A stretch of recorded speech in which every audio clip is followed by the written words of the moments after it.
این هفته خبر تو خبر داره براتون از تیغ ضرب العجل اتمی روی خرخره ولایت و ترس آخونده از توافق کامل.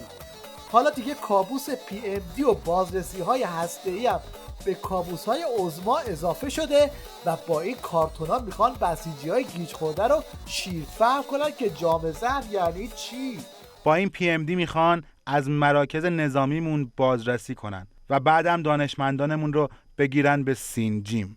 حالا با این PMD هم میخواهند هر وقت دلشان خواست به هر کجا و هر کس که توانستند گیر بدند.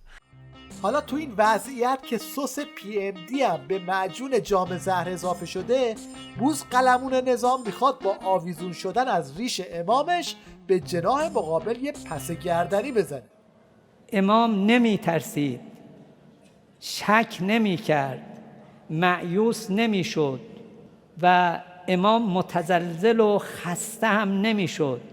اینها خاصیت عمل به تکلیفه. بعضی ها این حالت را از امام به ارث نبردن، گاهی مطالبی از امام نقل میکنن که خلاف این مسیری است که امام تا زنده بود عملاً در برابر قدرت‌های بزرگ قدرتی بود، تحقیر کننده اون قدرت‌ها بود. اینطور که معلومه امام شده الان یک چسبونکی که هر باندی با چسبوندن اون به خودش برای طرف مقابل قیافه میگیره.